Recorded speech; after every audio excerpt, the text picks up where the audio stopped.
Hello there, I'm Lloyd Evans. Welcome to the Attic. It's time for another voicemail. Today's voicemail is from an anonymous caller. Let's listen to what they have to say. Hello, Lloyd, and greetings from Germany. I am not a native speaker, so please excuse any lingual mistakes I might make. I've recently joined your Patreon, finally, since you had a big part, if not the biggest part, in my deconversion. My story is quite long and unusual, to be honest, but to keep the time limit here, I'll break it down to simple terms. I haven't been born as a Jehovah's Witnesses, but instead I joined them when I was 19 years old and have been struggling with something I would call a life crisis, at least in my retrospective. They didn't even find me through a preaching work, but I reached out for them and visited them in the Kingdom Hall, but that's a whole nother story. One that actually was quite popular in my area after some time, especially within the Jehovah's Witnesses culture. Since I thought this to be the truth, I've put all the effort into becoming and being a good Jehovah's Witness. Got rid of all my unclean behaviors after 1 year and became unbaptized preacher, if that's the correct word in English, within that year. In the year after that, I've been baptized. After being in there 5 years in total, I've left. That's because I stumbled upon things in the Bible which made me question if the Bible really can be God's word, since I found some details that weren't adding up. I've invested, half a year where I gathered all the arguments pro and con when it comes to the Bible's authenticity, and then I checked if my disbelief was rational or not, and I noticed that I've been lied to. So many prophecies haven't come true. So many facts in the Bible are wrong. And there are so many reasons to assume the scripture has been altered over the centuries. All that despite the things I've learned in the Bible study. I can remember that while I was studying the Bible, I've wondered if this really can be true, since especially the prophecies impressed me. I Googled if, for example, the Babylonian Empire really fell in that way as it was foresaid. And now I realize, unfortunately, the idea was good, but the question was wrong. And this error about asking the wrong question to Google has cost me lots of money and years of lifetime. Now, after being 2 years out, I still struggle to keep the correct amount of skepticism. On one hand, you don't have the time to question everything and investigate as intensively in the topic.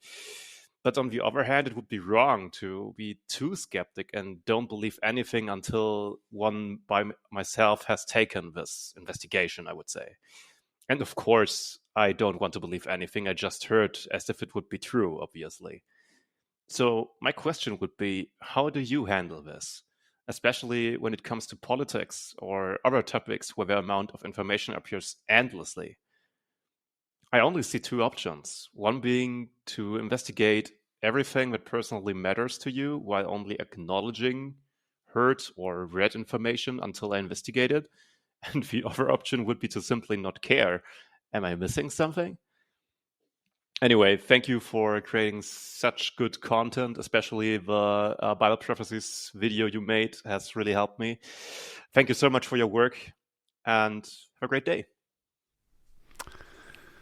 Wow, what a great message. I think so many viewers and listeners will relate to much of what you've said. It's a really tricky one, isn't it? Critical thinking, skepticism. Just a few words on your story. Well, first of all, I really must take issue with you apologizing. It's just one of my personal pet peeves.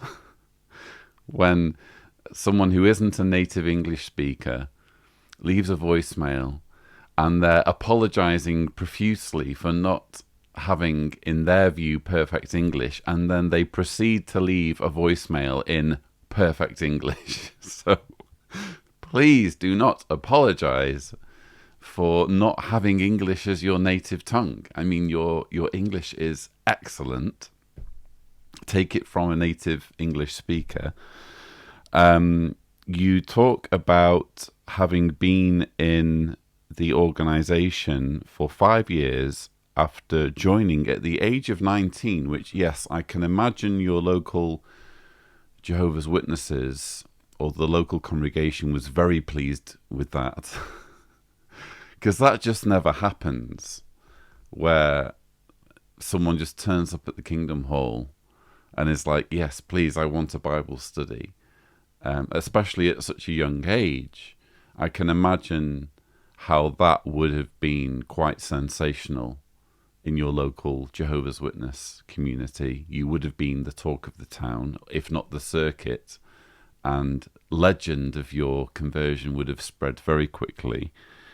So you were baptized at some point, and you were in total, you say, invested in the Jehovah's Witness religion for 5 years, but you started to ask questions. You started to dig deeper. And, all credit to you for doing that. I think it probably helped that having joined at 19, you didn't have as much to lose. So most people in their early 20s, they're terrified of it being wrong.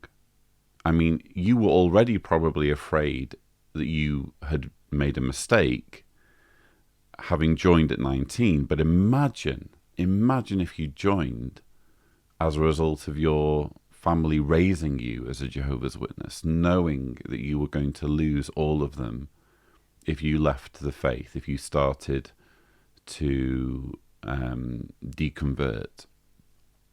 It's a terrifying prospect, and you basically had, I would imagine, more freedom to do that, because at least you had somewhere to go. You had people who would still embrace you as someone that they loved and cared about, regardless of whether you left this religion or not.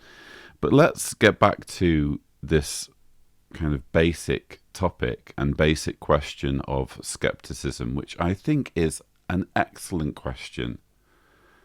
And I wish more people could care about this, especially in today's world.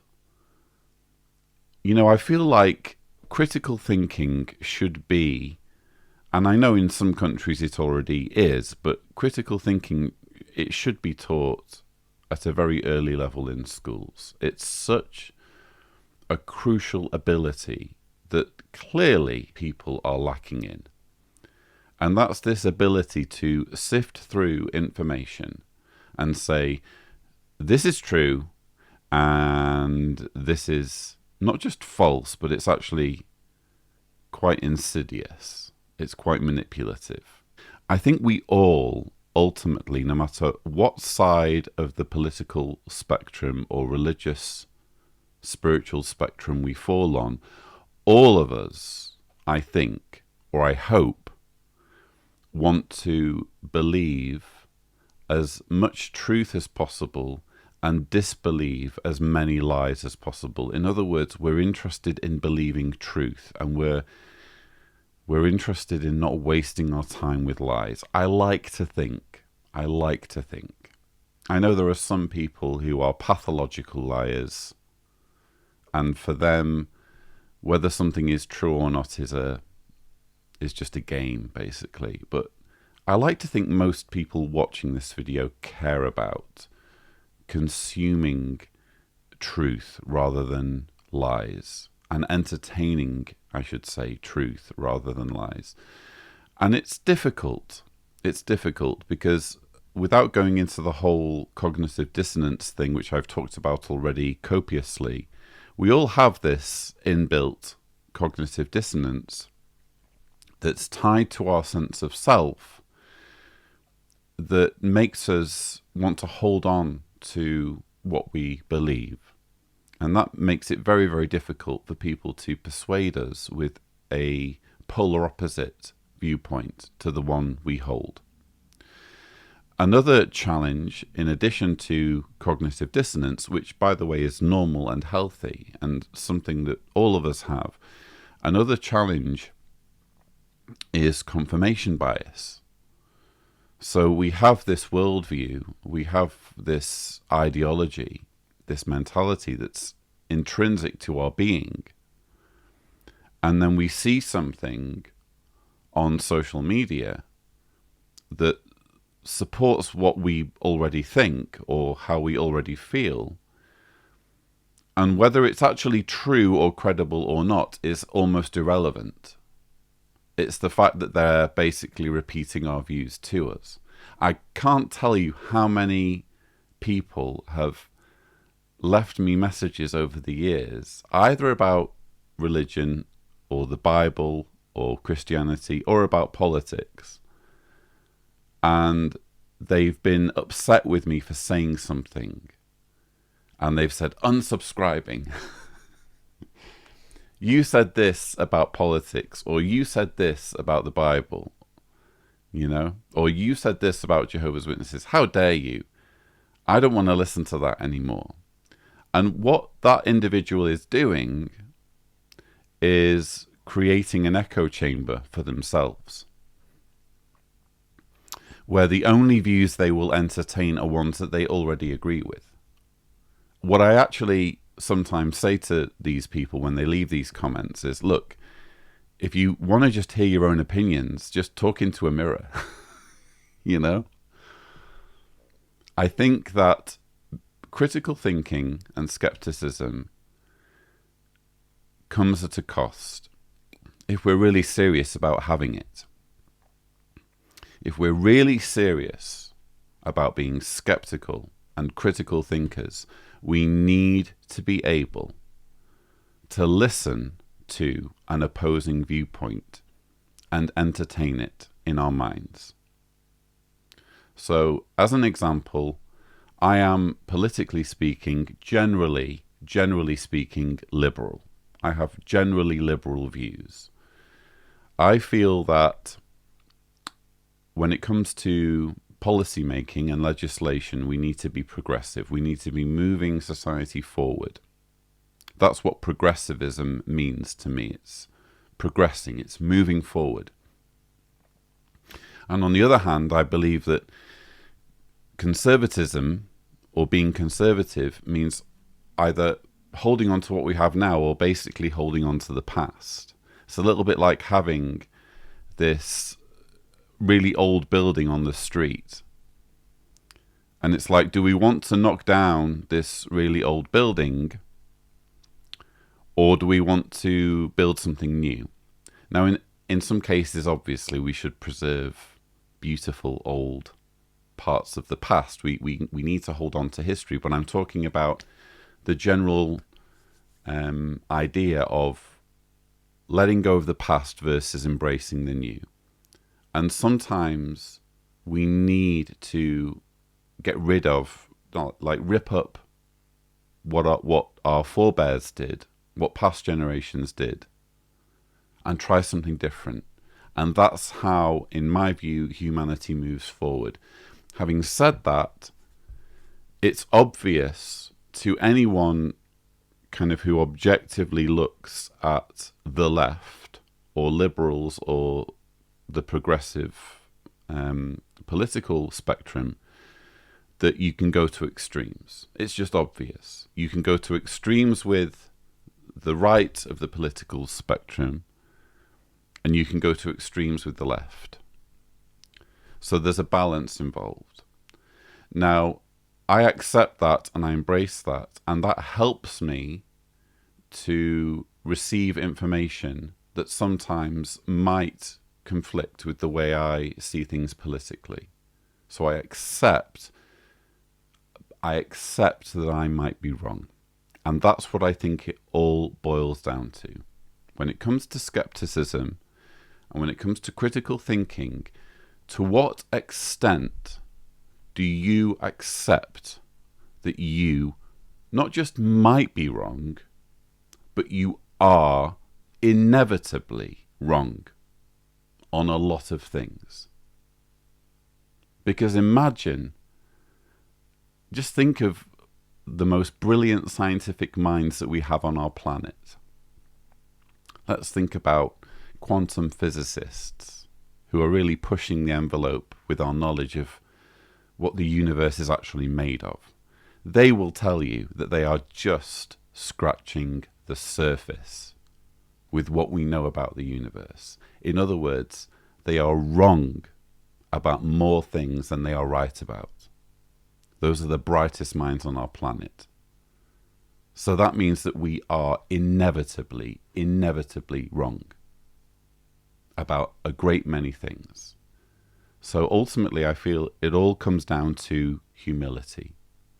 To what extent are we humble? To what extent are we able to accept that we are inevitably wrong about most things? And when you have that mindset and you are confronted with something online that challenges your preconceived notions about how things should be or how things are, it just allows you to be more skeptical. Now, having said that, that doesn't mean we should automatically embrace everything that we see that contradicts our preconceived worldview. And there are some basic things that we can do when fact-checking just to kind of clear up whether this is something that's worth our time. So is the source credible? If it's a politician, do they have a good track record in telling the truth? I'm being careful. Do they have a good track record on treating people fairly, on upholding, basic principles of fairness and equality and morality? What's the credibility of the source? What's the possible bias of the source? Is their bias showing in what they're saying? But when you boil it down to two sides, so do we investigate everything or do we not care about everything, is essentially what you boil it down to. I think it's more nuanced than that. We can't care about everything. I cannot care about quantum physics because I know my brain isn't sophisticated enough to grasp it. But on some level, I do care about it in that I think it's wonderful that people are pursuing it. And the benefits of pursuing it, I will reap those benefits one way or another because humanity will progress. So it's not just a case of not caring or investigating everything. It's a case of what is important to me, what are my values, and regarding the information that I'm now seeing, to what extent might this piece of information impact on my preconceived worldview, and is the source credible? You mentioned Googling the wrong question. I think we've all been guilty of that at times.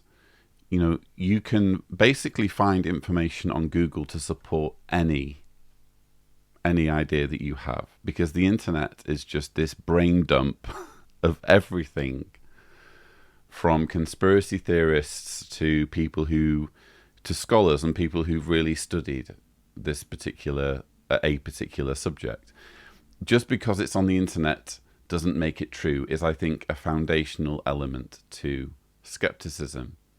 But again, for me, it's about accepting and embracing the fact that you don't know everything, understanding that there is such a thing as confirmation bias, and deciding for yourself what is important to you and what isn't. And this will enable you, hopefully, to decide whether a particular piece of information is worthy of investigation. If it's on a subject that you just don't have bandwidth for, that's fine.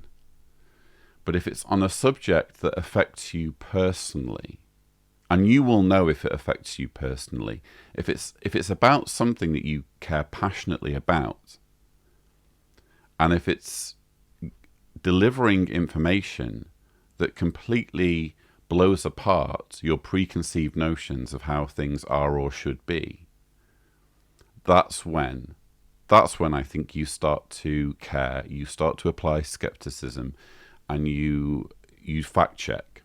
and you see whether the source is credible or not. Just being aware of your own limitations and your own biases and the biases of others will hopefully make it easier for you in future to sift through information and absorb as much true information as possible and deflect as much false information as possible. I hope that's been helpful. It feels like I've just been mouthing. It just feels like I've been babbling. But hopefully my answer does your wonderful question justice. I would just like to, before I sign off on this voicemail, I'd like to thank everyone who's been calling in with voicemails. One problem I'm having on SpeakPipe is that some people who leave voicemails, I don't know what they're doing with their device, but sometimes the voicemail cuts off abruptly, so the audio just vanishes, and sometimes it will re-emerge later on in the voicemail.